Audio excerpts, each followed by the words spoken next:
after deciding to bench quarterback Jalen Hurts in favor of Nate Sudfeld on Sunday night.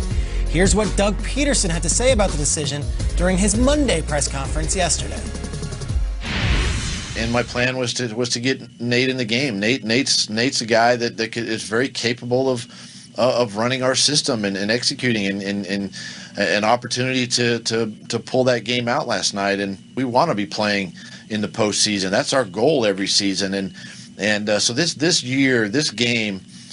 season didn't come down to last night. We were playing for our lives in a playoff game, 4, 5, 6 weeks ago, where every game mattered, and we failed even then. It was an incredible debate that we've had on this show for 2 days. And, it's one thing for the four of us to discuss it. We always like getting inside the front office and inside those facilities to get what individuals who've had to make those decisions and oversee that have to say. That's why we bring in our friend of the show and our network and front office analyst, a 5-time NFL Executive of the Year, Scott Pioli. Welcome to Hey, Scott. Football. Good morning, everyone. Good to see everyone. Scott, it's great to see you. Happy New Year. Eagles head coach Doug Peterson faced more criticism yesterday, and I went at it today as well. His decision to bench Jalen Hurts in favor of Nate Sudfeld, who'd been there for 4 years, and he wanted to get him in the game.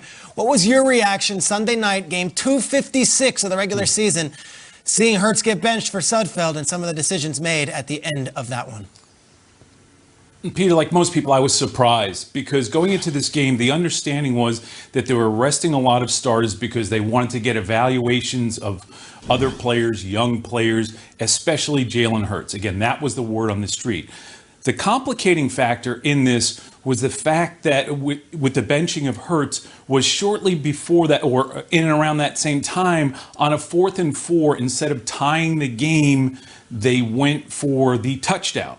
Now, again, those things make things look cloudy. They make them look more complicated maybe than they are.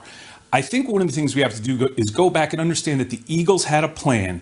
They're saying that this is what their plan was, that they were going to play Nate Sudfeld and Jalen Hurts. The way it went down in the game and the timing makes it look possibly more nefarious than it was. Because what we have to do here in situations like this, again, is we're looking at it as a viewer. We don't know exactly what the game plan is. We do know that there's some players that appear to be upset, and we're just doing the math based on what we're seeing here. So I think what has to happen here is both Howie Roseman and Doug Peterson need to come out together and just have a quick press conference to explain exactly what they were thinking and what they were doing. And usually I'm not a big fan of that kind of thing because leaders don't necessarily always feel like they have to explain things, but this one seems to be something that they need to come out and explain a little bit more. And knowing Doug, I can't believe that he would do or be involved in something nefarious and intentionally lose a game. Well said. All right, so let's talk about Tom Brady for a second. Now, Tom has struggled against strong pass rush in the past, and we've seen it before. But do you think the Washington football team, their D-line, has a strong enough pass rush that can give Brady some problems this weekend? Nate, I do think that they have a strong enough pass rush to give Tom trouble this week and to give the entire Tampa Bay offense difficulties this week. But here's the thing. They're going into this game knowing this. They've already come out and said that Bruce Arians is well aware and Tom Brady is well aware of what's been said and what's coming. So to me, it's going to be interesting to see how it impacts the game plan that the Tampa Bay Buccaneers. Are we going to see more quick passes? Are we going to see more draws? Are we going to see more screens?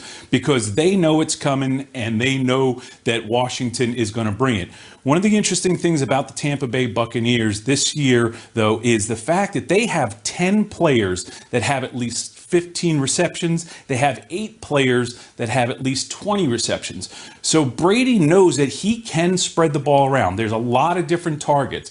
Everyone talks about Gronkowski, but also don't forget Cameron Brate. They are going to use the entire football field. And in doing that, they may be able to develop a game plan that allows them to get the ball out quicker and sooner than what, the Redskins or Washington football team may be expecting. So the other thing is that Tom Brady is a guy who has a very limited ego. He's going to throw the passes that he has to throw to win the game. And that's what I think that they'll do this week. Speaking of Tom Brady, Scott, we're in New England. The last time the Browns made the playoffs, it was back in '02. It's really cool that the Cleveland Browns have a playoff game this weekend. But it's interesting, too, because they're playing the Steelers, who rested a bunch of their star players. And then you have Cleveland, who's coming off this really dramatic win. How do you see this one, then? Who has the advantage? Well, those two moves were smart by both football teams, and I think what they did doesn't give either team necessarily a greater advantage over the other. For instance, Pittsburgh had their bye week way back in week 4. This is a little bit more of a veteran team than the Cleveland Browns. They probably needed this rest. They know that their quarterback needed a physical rest and an emotional rest. So what they did was best for them and probably a very good idea that's going to benefit them. Now in Cleveland, you've got a young, passionate, talented football team that plays with a great deal of passion. And what they do now is not just play with passion, they play with passion, a youthful enthusiasm, yet they're controlled just like their general manager and head coach. So I think what we've got here is a team in Cleveland that is on a bit of an emotional roll, is playing with momentum. So them playing their players as hard as they did, I think both of these things work in favor of both teams. Can't wait to see that one Sunday, 8:15 p.m. Eastern on NBC. Scott Pioli, Happy New Year to you. Let's talk